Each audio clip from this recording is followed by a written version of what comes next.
안녕. 네, 여러분들 반갑습니다. 오잉? 안 보이는데 있다고? 라는 제목으로 우리 암흑 물질 또 암흑 에너지에 대해서 우리가 이 시간을 살펴보도록 하겠습니다.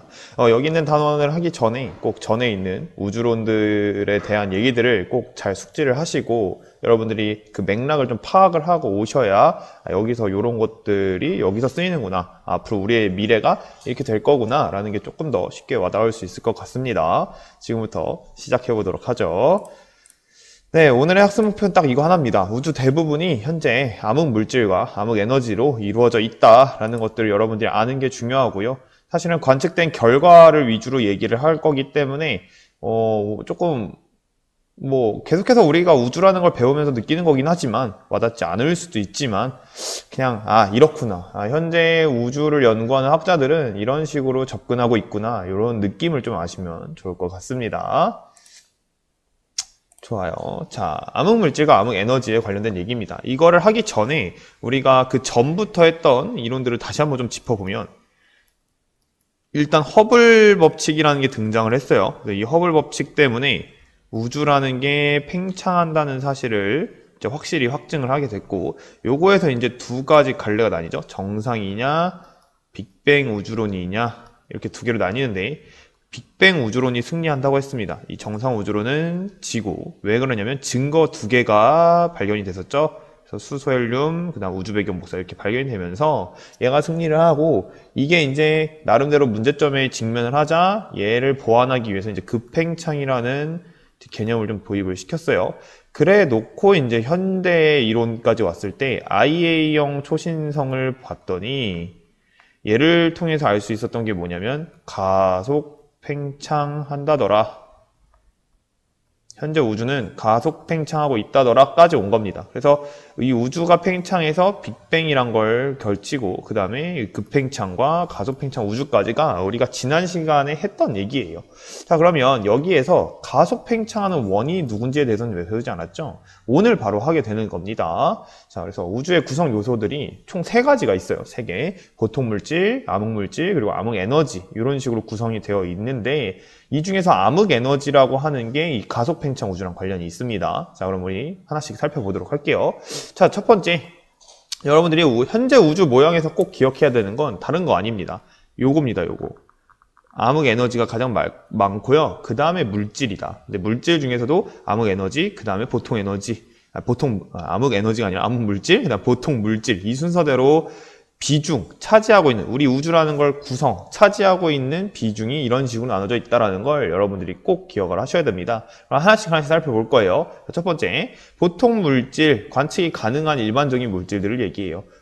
어떤 책들에 보면 전자기파로 관측이 가능하다라고 되어 있는데, 쉽게 얘기하면 우리가 그냥 딱 거기 봤을 때, 그 부분을 봤을 때 그 지역의 물질들, 즉 질량을 가진 중력을 가지고 올 수 있는 그런 물질들이 실제로 있느냐 없느냐를 판단하기 가장 기본적인 애들이에요. 그래서 별, 사람, 행성, 별들이 모여있는 은하, 이런 것들 다 포함인 거죠. 그래서 이런 애들로만 있는 줄 알았는데 그렇지 않은 애들이 발견이 돼요. 여기서 이제 두 번째가 암흑 물질입니다. 여기서 암흑은 다크라는 좀 표현을 써요. 그래서 얘는 다크 매터라고 하는데 다크 매터 별거 아닙니다. 암흑은 말 그대로 여기선 관측이 가능했잖아요. 보통 물질에서는.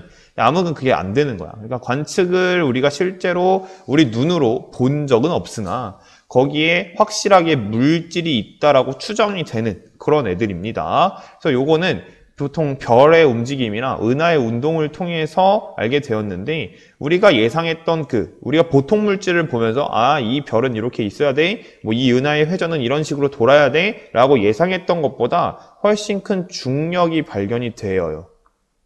그래서 알게 된 물질이라고 보시면 됩니다. 그래서 예를 들어서 은하들은 이제 중심에게 다수의 별이 모여 있어서 중심에서 멀어질수록 회전 속도가 감소해야 된다고 예상을 했습니다. 실제로 요거예요, 요거. 그래서 가까이 있을 때, 여기는 이제 강체 회전이라고 해서 보통 고체 회전에 있는 것처럼 각속도가 이제 일정하기 때문에 빨라지는 건데요. 네, 이건 물리적인 지식이니까 넘어가고, 여기서부터 이제 멀어질수록 물질들이 없으니까 속력 자체가 줄어야 된단 말이에요. 중력의 영향을 좀 덜 받기 때문에 줄어야 됩니다, 속도가. 근데 그렇지 않고 실제로 관측된 건 유지하고 있다라는 거죠. 그럼 이 갭을 통해서 알 수 있는 사실이 뭐냐면 우리 눈에는 보이지 않지만 분명히 질량을 가지고 있고 중력에 영향을 미치고 있는 그러한 물질들이 있다라고 추측을 한 겁니다. 그게 이제 암흑 물질이라고 얘기를 하는 거예요. 그거 말고도 이제 또 한 가지 예시로는 중력 렌즈 현상을 통해서도 알게 돼요. 그래서 분명히 여기 별이 있고요. 내가 있어요. 이 별이 원래대로 밝기로 보여야 하는데 그게 아니라 얘가 더 밝게 보인다라는 거죠. 왜? 이 가운데에 질량을 가진 애들이 있었다는 거죠. 근데 얘가 우리는 관측이 안 돼요. 뭐 이런 경우들을 통해서 암흑 물질이 있었다라는 걸 알게 됩니다. 알겠죠? 다음 세 번째는요. 네, 이제 암흑 에너지입니다. 암흑 에너지는 중력하고 반대가 되는 힘이에요. 그래서 반대가 되는 힘으로 우주를 가속 팽창시키는 성분이다라는 게 되게 중요해요. 즉, 이 암흑 에너지에 대한 얘기가 나오면 가속 팽창 우주를 우리가 꺼내와야 되는구나 라고 좀 여러분들이 연결시키면 되고요. 왜 이렇게 알게 됐냐면 IA형 초신성 관측할 때 얘기했지만 원래 과학자들 예측이면 우주라는 건 물질들이 어쨌든 있고 중력이 작용하고 있기 때문에 그 팽창하는 속력이 점점 감소할 거라고 예상을 했었는데 실제 IA형 초신성을 통해서 봤더니 그렇지 않다라는 거죠. 그렇지 않고 가속 팽창을 한다더라. 그래서 급팽창이 있고 원래 이렇게 평탄하게 있다가 원래 이렇게 점점 감소를 할 줄 알았는데 우주의 크기가 감소하는 건 아니지만 점점 감소해서 이렇게 할 줄 알았는데 그게 아니라 실제로는 이렇게 팽창하는 이런 모양을 좀 지니고 있었더라라는 것들을 알게 되죠. 이런 식으로. 네. 여기가 이제 급팽창, 여기는 이제 가속 팽창. 그래서 이 가속 팽창의 암흑 에너지가 항상 관련하게 된다라는 거 꼭 기억하시면 됩니다. 그래서 이 암흑 에너지라는 거가 그럼 무슨 의미냐? 아직도 사실은 추측을 많이 하고 이론적으로만 이제 존재한다라고 좀 보는 게 좀 많은 입장이긴 한데 어쨌든 계속해서 관측하려고 노력을 하고 있죠. 그래서 공간에 대한 힘이에요. 그래서 공간에 팽창을 시키는 힘이기 때문에 얘가 그 공간 자체적으로 오는 힘이다라고 보시면 되고 그러니까 공간이 있는 상태라면 이 크기는 언제나 일정하다라는 거죠. 그러니까 초반에는 공간이 작았죠. 그래도 얘는 있었어요. 근데 그때는 물질들이 엄청 집약돼 있던 상황이라 물질들의 시대였다면 지금은 그게 팽창을 하면서 물질들의 밀도는 떨어졌는데 이 에너지의 크기는 그대로 있었기 때문에 공간이 있었으니까 그대로 있었기 때문에 이 에너지의 시대라고 해도 과언이 아닐 만큼 현재는 에너지가 차지하는 비중이 커지게 됩니다. 네, 그거를 정리한 게 바로 여러분들은 왼쪽에 있는 그림이겠네요. 요거예요. 요거. 그래서 현재에는 암흑 에너지가 가장 많고요. 그다음 암흑 물질, 그다음에 보통 물질이 순서대로 있다라고 하시는데 이게 과거를 보게 되면 이게 이제 시간에 따라서 얘네들의 상대적으로 차지하는 비중을 나타내는 건데요. A가 암흑 물질입니다. 그러니까 암흑 물질이고 그다음 B가 보통 물질, 그다음 C가 암흑 에너지인데 이 암흑 에너지 보시면 항상 일정했죠. 얘는 변한 적이 없어요. 공간이 있었으니까 그대로. 얘는 그냥 변한 적이 없는데 물질들이 공간이 팽창하면서 얘네들의 밀도가 확 죽은 거예요. 그래서 현재에는 암흑 에너지가 많은 단계다라고 여러분들이 보시면 됩니다. 네, 이런 식으로 하시면 되고요. 우리는 이러한 걸 뭐라고 얘기를 하냐면 이러한 모든 걸 반영한 우주를 표준 우주 모형이라고 얘기를 합니다. 그래서 여기서 표준이란 말은 스탠다드라는 영어를 쓰긴 하겠지만 어떤 기준이에요. 그냥 지금부터 우리는 계속해서 발전시킬 거다라는 의미를 갖고 있습니다. 그래서 얘를 토대로 앞으로의 우주가 어떻게 될지를 계속해서 알아보자라는 의미라고 생각해 보시면 될 것 같아요. 그래서 여기까지가 이제 현재에 대한 얘기였다면 이제 세상의 끝을 향해서 우리는 또 계속해서 연구를 해야 됩니다. 그래서 우주의 미래는 어떻게 될 것인가를 좀 예측하는데 요것도 그냥 간단하게 여러분들이랑 나눠보려고 합니다. 자, 그래서 요 네 가지 모델이 있는데요. 이 중에서 이제 가속 팽창하는 우주는 항상 암흑 에너지, 중력의 반대로 팽창을 시키는 힘이 관여돼야 된다고 했으니까 얘는 암흑 에너지가 나올 때만 포함시켜주면 돼요. 그래서 가속 팽창하는 건 여기서 될 수도 있고요. 여기서 가속이 될 수도 있고, 여기서 될 수도 있고, 여기서 될 수도 있습니다. 그건 모르는 거예요. 그건 모르지만 어쨌든 암흑 에너지라는 게 이렇게 있다. 이때가 가속 팽창하는 거다라는 것만 좀 기억해 주시고 그럼 이런 암흑 에너지가 없으면 팽창을 안 하냐라고 하면 그건 아니에요. 우주의 밀도에 따라서 또 우주라는 게 수축 팽창을 반복을 할 수 있거든요. 반복이라기보단 그 여부가 결정이 되거든요. 그래서 이 우주의 밀도와 관련해서 이 열린 우주, 평탄 우주, 닫힌 우주 이 세 가지의 경우를 우리가 좀 더 자세히 보도록 하겠습니다.